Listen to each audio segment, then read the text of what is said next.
우리 오늘은 상처받는 문제에 대해서 처음에 말씀을 시작했는데 상처와 매우 관련이 있는 교만과 겸손에 관해서 오늘 말씀을 나누려고 합니다.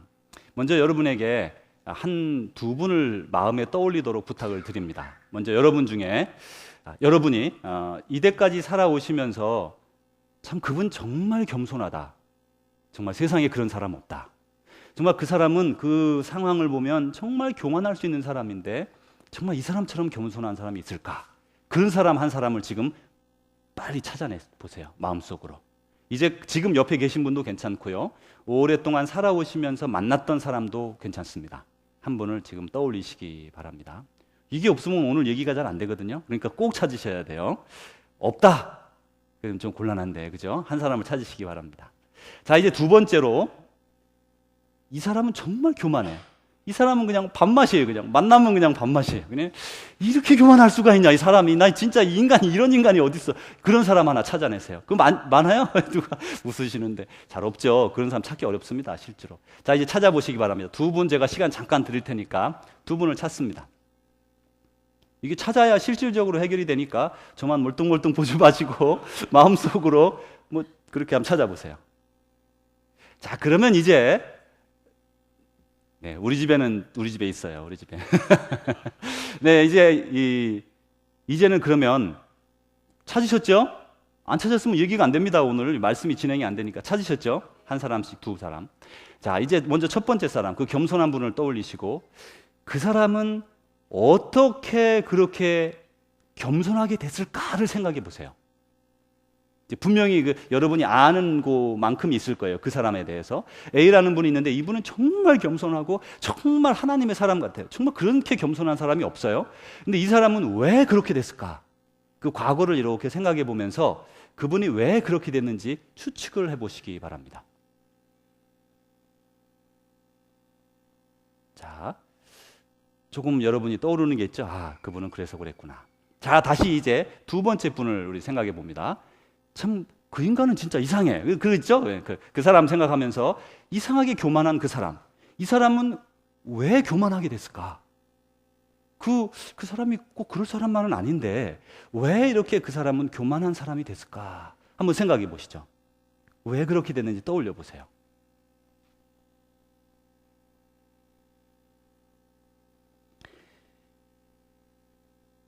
사람이 참된 믿음을 가지고 자기를 닦아나가지 않으면 자연스럽게 나이가 들어간다고 믿음이 온전해지는 건 아닙니다. 오랫동안 믿었다고 인격이 성숙되는 것도 아닙니다. 어떻게 생각하면 나는 교회 30년, 40년, 50년 다녔으니까 나는 내 믿음은 다 되었겠지. 나는 성숙하고 온전한 사람이 되었겠지라고 생각할 수가 있지 않습니까? 사실 우리가 가진 그 교만이라는 거는요, 하나님이 분명히 우리에게 주신 것 아닙니까? 교만한 데는 분명히 이유가 있습니다. 여러분이 아까 교만한 분이 왜 교만할까에 대해서 생각을 해봤는데, 교만한 사람은 자기가 무언가 하나님의 은혜를 덧입었기 때문에 얻게 된 것이고, 그것은 그 사람을 높여주었어요. 그런데 이상하게 우리는 하나님이 주신 선물 가지고 자기를 높인다는 거예요. 그게 교만입니다. 그런데 하나님은 성경에서 뭐라고 말씀하시냐면, 하나님은 자기를 높이는 자를 살펴 찾으셔서 낮추시겠다, 이렇게 말씀하셨어요. 이상하죠? 하나님의 선물을 받아 우리가 높아졌는데, 그러므로 해서 교만해진 사람에게는 하나님이 살펴 찾으셔서 낮추시겠다 말씀하신다는 거죠.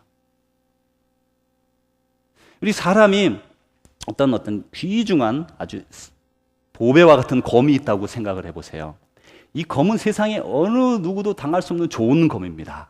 그런데 그 검을 그냥 땅에 그냥 탁 던져놓고 말이죠, 1년, 5년, 10년, 20년, 30년 거기 그대로 놔둬서 비도 맞고 바람도 불고 말이죠, 눈도 맞고, 그럼 어떻게 될까요?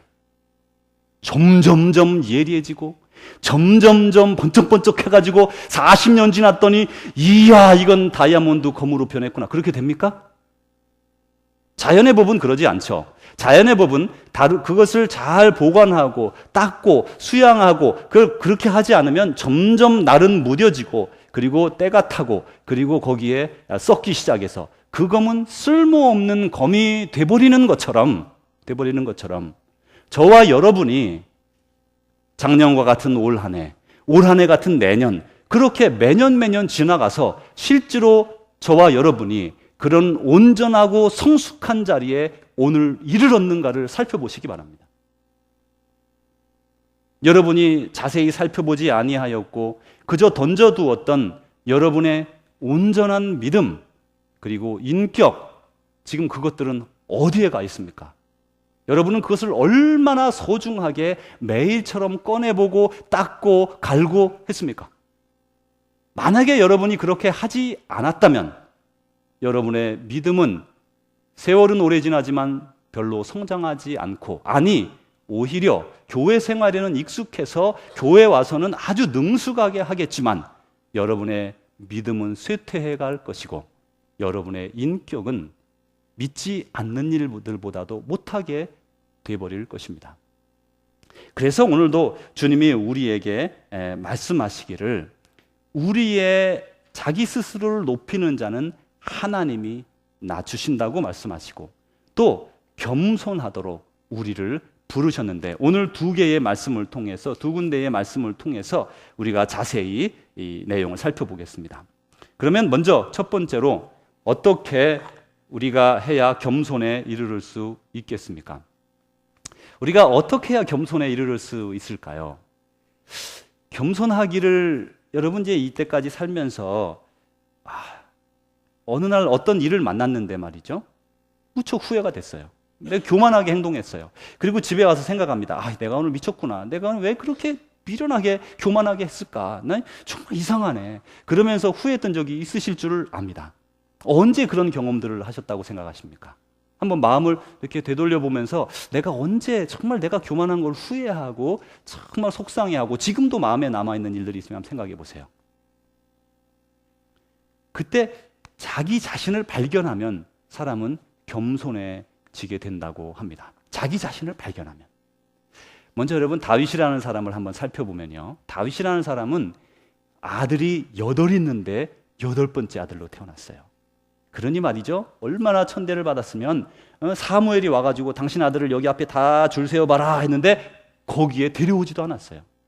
아들은 아들이지만 이거 이래가지고 그냥 놔둔 거예요. 아버지가 인정하지 않는 아들이었어요. 귀엽기는 했겠죠. 가장 귀여웠을 겁니다. 막내니까. 그럼에도 불구하고 이거 별거 아니다. 얘는 아들들 7을 쭉 사무엘 앞에 세울 정도로 그렇게 참 이 아들은 별게 아닌 아들이었습니다.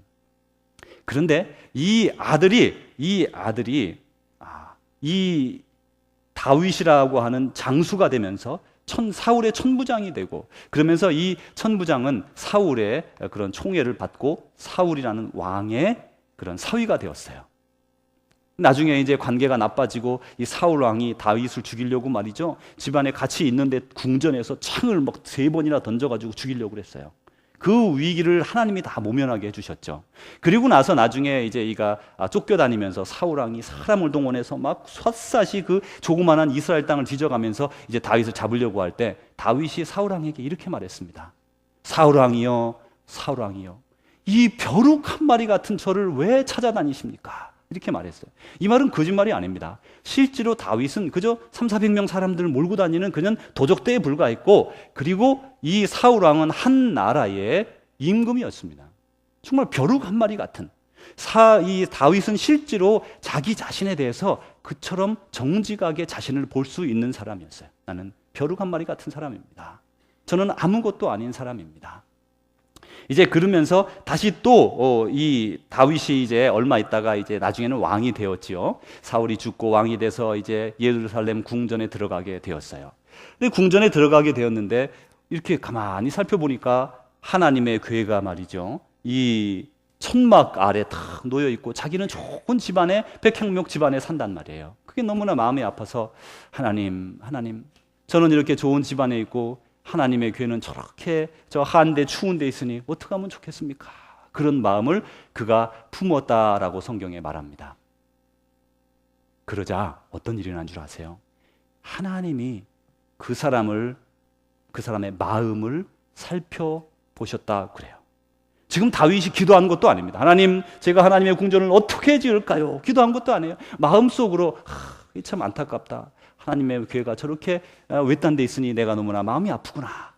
하나님은요, 우리의 마음을 다 꿰뚫어 보세요. 우리가 기도하는 것도 다 들어 응답하세요. 그래서 하나님은 그 마음을 듣고 너무나 흡족해 하십니다. 그래, 다윗아. 그러면서 다윗에게 이제 나단 선지자를 보내줍니다. 그래서 나단 선지자가 가서 그에게 당신의 집안이 대대토록 이렇게 왕권을 유지하고 흥왕하게 될 것이다. 이렇게 말을 했어요.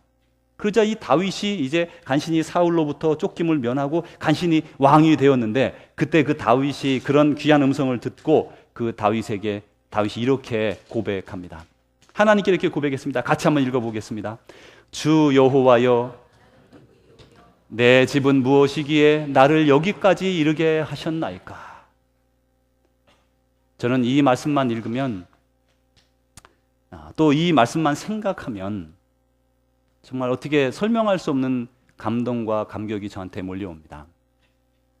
제가 어렸을 때 정말 코를 많이 흘렸는가 봐요. 어렸을 때 사진 찍은 게 이렇게 흑백 사진이 있는데 코는 줄줄 흘리면서 이는 하나 빠져가지고 헤 하고 웃는 사진이 저한테 하나 있어요. 제가 그거 참 사랑합니다. 이렇게 보면서 저 자신을 생각합니다. 그래, 나는 코 흘리개고, 여러분도 다 코 흘리셨죠? 뭐 저만 흘린 것처럼 쳐다보지 마세요. 그 나이 때는 다 흘리고 그랬어요. 하여튼 코 흘리개고, 이도 여러분 빠지셨죠? 하여튼 저도 빠졌습니다. 이 하나 탁 빠져가지고 이렇게 해맑게 웃고 있는 그 얼굴을 보면서 이 아이가 커서 뭐가 될까? 저 스스로 그걸 볼 때마다 나는 이런 어린아이에 불과했는데, 우리 좋으신 하나님은 저같이 이런 무지한 자에게, 무능력한 자에게 하나님의 존귀하신 말씀을 전할 수 있는 그런 기회를 주셨다는 거예요. 거기다가 그 말씀을 전하는 것뿐만 아니라 말씀대로 살아갈 수 있는 샘플로서 저와 제 아내를 이런 귀한 자리에 세우셨다는 걸 생각하면요, 정말 이루 말할 수 없는, 어떻게 설명할 수 없는, 표현할 수 없는 그런 감격 때문에 주체할 수가 없습니다. 여러분, 저는 대단한 사람이 아니었어요. 지금도 대단하지도 않습니다. 여러분 앞에 이렇게 하나님 말씀을 전할 수 있는 그런 능력과 위대성을 가진 사람이 아닙니다. 근데 하나님은 저같이 못난 사람을 들어서 이 자리에 이르게 해주시는 거죠. 다윗이 지금 그 말 하는 거예요. 나는 우리 집의 8번째 아들 중에 여덟째 중에 마지막째고, 그리고 아버지들께도 인정하지 않았고, 그렇게 쫓겨다녔고, 그렇게 불쌍하던 내가 하나님의 이런 아들의 왕이 되어서 오늘 이 자리에 머물러 있습니다. 사랑하는 성도 여러분, 오늘 하나님이 아니면 오늘 여러분이 어떻게 오늘 여러분의 자리에 이르를 수 있겠습니까?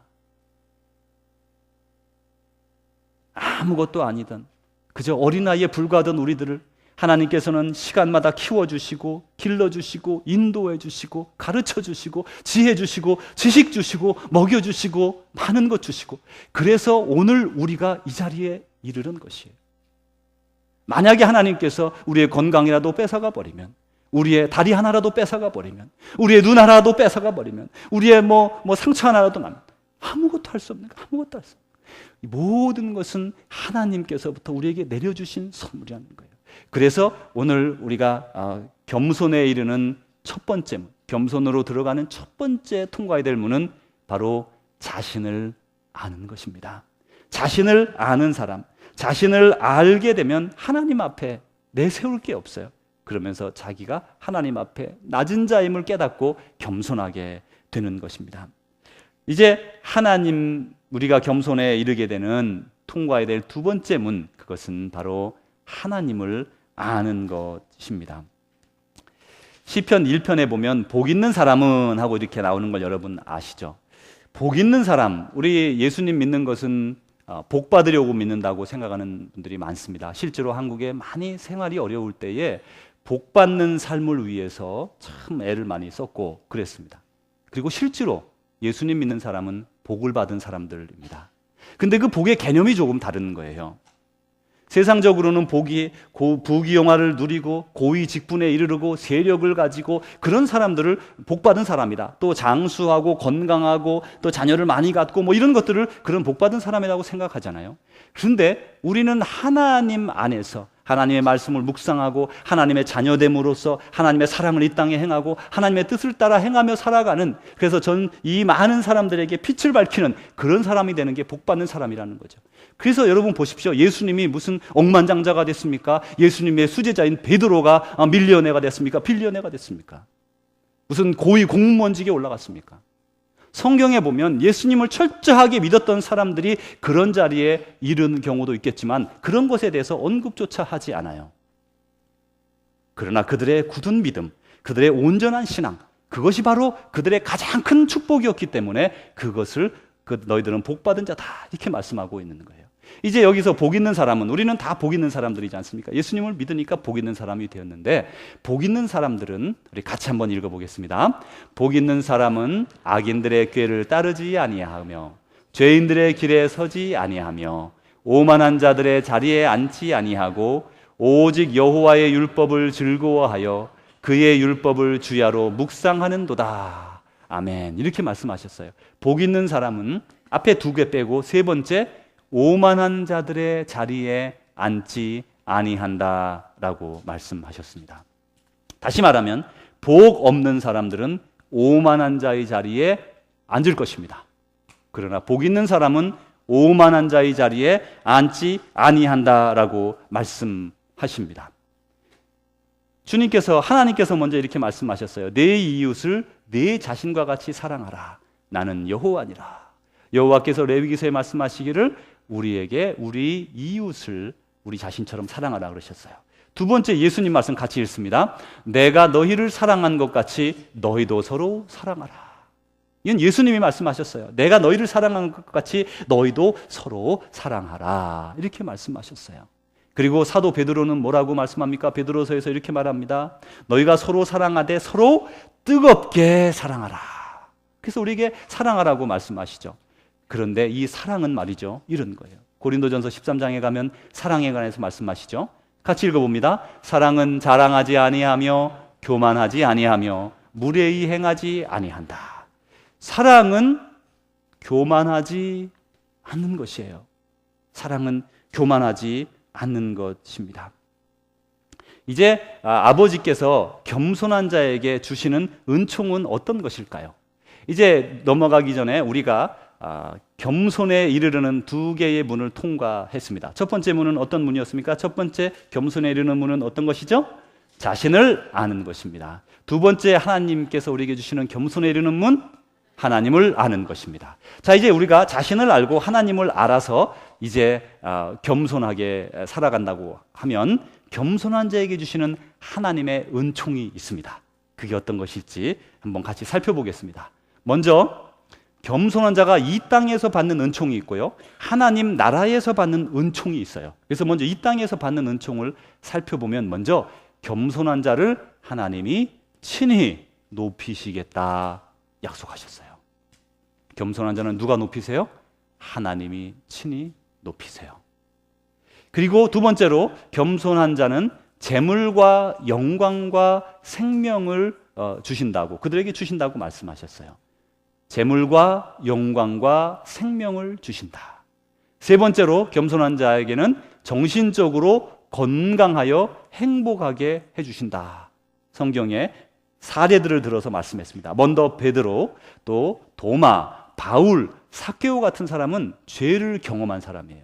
예수님을 이렇게 부인했다거나, 혹은 바울 같은 사람은 예수님 믿는 사람을 박해하고, 또 삭개오 같은 사람은 돈에 미쳐 돈을 따라갔던 사람이에요. 이런 사람들, 도마는 예수님을 믿지 못했던 사람이에요. 과오를 가진 사람입니다. 근데 그 과오를 가진 사람들이 예수님께서 그들에게 나와 손을 내밀어 그들이 구원을 다시 얻고 나서 그들이 새로운 사람으로 변화되고 겸손한 인생을 살아가게 되었어요. 여러분 보십시오.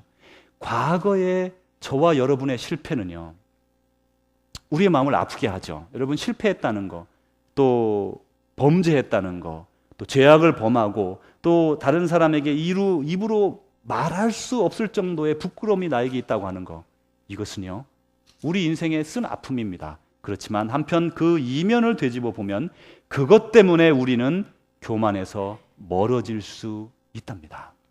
베드로를 보십시오. 베드로는 예수님의 수제자입니다. 그런데 그 베드로가 예수님을 3번이나 부인했단 말이에요. 그리고 그는 일평생 겸손한 자의 삶을 살아가는 거예요.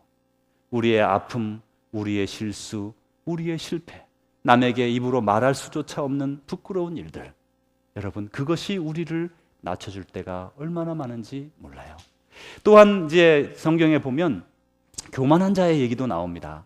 바벨론의 왕 느부갓네살이나 벨사살 같은 사람, 헤롯 대왕 같은 사람, 그리고 또 성경에 나오는 많은 이런 그 교만한 사람들은 대제사장, 서기관 이런 사람들이죠. 이런 사람들은 하나님을 알지 못하는 사람들이에요. 하나님을 모르는 사람은 겸손하지 않습니다. 이제 두 번째로 우리가 겸손한 자가 하나님 나라에서 받는 은총이 있는데 바로 누가복음 18장 14절에 보니까 큰 자가 된다. 너희가 이 땅에서 어린아이처럼 너희를 낮추는 자는 하나님 나라에서 큰 자니라. 그래서 이 땅에서 낮춘 자들이 하나님께서는 큰 자로 인정을 해주신다는 겁니다. 사랑하는 성도 여러분, 우리 옛날에 이런 얘기 여러분 들어보셨죠? 어떤 큰 개 한 마리가 말이죠, 고기 덩어리를 하나 발견했어요. 그래가지고 고기를 딱 물고 막 신이 나서 이제 집으로 돌아가고 있었습니다. 그런데 가다가 보니까 그 다리가 하나 있는데 저 밑에 어떤 한 아주 개가 하나 있는데 말이죠, 자기가 가진 고기보다는 몇 배나 큰 고기를 하나 물고 있더래요. 그래가지고 이 개가 야, 내가 저걸 뺏어야 되겠다. 그래가지고 왕 하고 짖었다 그러죠. 그러니까 어떻게 됐습니까? 고기가 자기 입에서 뚝 떨어져서 물가로 떠내려가 버렸다고 합니다. 또 두 번째 이런 얘기가 있습니다. 어떤 비상한 개구리 한 마리가 있었답니다. 근데 이 비상한 개구리가 어느 날 생각을 하니까 하늘을 날고 싶은 꿈이 생겼어요. 그래서 나도 하늘을 좀 날아보자 생각하다가 황새 2마리의 친구에게 말을 했답니다. 야, 내가 여기 막대기를 딱 이렇게 물고 있을 테니까 네가 양쪽 것을 탁 물고서 하늘을 한번 날아봐라. 그럼 내가 이 막대기를 딱 물고 내가 하늘을 날게 되지 않겠냐. 그러니까 이제 옆에 황새들이 좋다고 이제 그렇게 해가지고 말이죠, 이제 이 황새들이 탁 그냥 이 개구리 가운데 그 막대기를 물고 하늘을 쫙 날아갑니다. 여러분 그 광경을 한번 생각해 보세요. 지금 개구리가 납니까? 황새가 납니까? 다 날죠, 날개야. 근데 이 황새들이 마치 그 보좌관 같잖아요, 그죠? 막 개구리가 가운데서 신나게 쫙 날아오르는데 밑에 있던 개구리 친구들이 야, 저 철수 개구리가 날아다니네. 야, 이 대단하다고 막 박수를 치고 막 그랬다 그래요.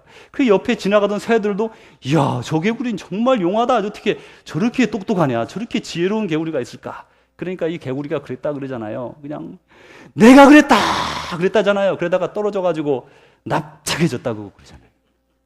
사람이 욕심을 부리면 자기가 가진 것을 빼앗기게 되죠. 탐욕을 부리면 많이 잃습니다. 그런데 교만함은요, 떨어져 납작해지는 거예요. 그래서 성경에 뭐라 그랬습니까? 사무엘하 22장 28절입니다. 하나님께서 말씀하시기를 교만한 자는 살피사 낮추시겠다. 하나님이 그렇게 말씀하셨어요. 여러분 하나님의 말씀을 귀담아 들으시기 바랍니다. 교만한 자를 물리치시는 우리 하나님, 사실 우리가 지난 세월을 돌아보면 아무것도 아닌 거 조금 내가 가졌다고 지식, 실력, 재물, 어떤 직위, 그거 가지고 자기도 모르게 말이죠, 막 교만을 부릴 때가 있었던 것 여러분 다 인생에서 경험하셨을 거예요. 이제는 우리 남은 인생에 더 이상 교만은 물러갈지어다. 이 교만하고 믿는 자하고는 세트가 아니에요. 우리 믿는 자들은 겸손한 게 우리하고 세트입니다. 교만한 자를 낮추시는 하나님, 우리가 못하러 교만하여서 하나님께 두들겨 맞고 떨어지겠습니까? 우리는 모두 겸손한 길을 걸어서 하나님의 그 원하시는 축복된 길로 걸어가야 되겠죠. 이제 다시 마지막으로 2가지 질문합니다. 첫 번째로 겸손에 이르는 첫 번째 문은 무엇입니까? 네, 두 번째는 무엇입니까? 네, 우리 다 같이 기도하겠습니다. 하나님 아버지, 우리의 모든 것이 아버지께로부터 왔음을 고백하고 우리는 아무것도 아님을 고백합니다. 오직 하나님의 은혜로 오늘의 이 자리에 이르렀음을 고백합니다. 또한 하나님은 천지 창조주이시고 또 우리를 인도하시는 분이시고 역사의 운영자이심을 고백합니다. 하나님, 우리의 남은 인생에 교만은 물러가고 교만은 조금도 가까이 하지 못하고 겸손하여 하나님을 섬기는 귀한 예수님을 따라가는 그런 제자의 삶을 살아가게 하옵소서. 예수님 이름으로 기도하옵나이다. 아멘.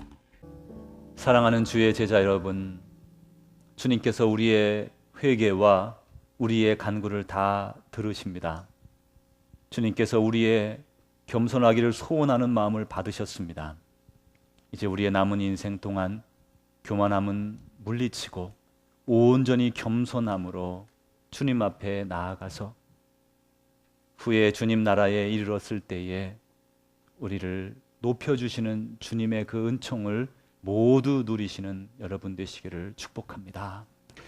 이제는 우리 구주 예수 그리스도의 은혜와 하나님의 사랑하심과 성령님의 교통하심이 오늘도 주님께서 부르시는 겸손으로의 부르심을 들으며 그 뜻대로 살아가기를 소원하며 간구하는 주의 백성들과 사랑하는 우리 조국 대한민국과 사랑하는 이 땅 미국 땅과 전 세계 방방곡곡에 예수 그리스도 안에서 한 형제자매 된 모든 이들과 지금도 박해와 곤란함 가운데 예수 그리스도를 섬기며 더 큰 믿음을 달라고 울부짖는 사랑하는 우리 모든 형제자매 위에 이제로부터 영원히 함께 하시기를 축원하옵나이다. 아멘.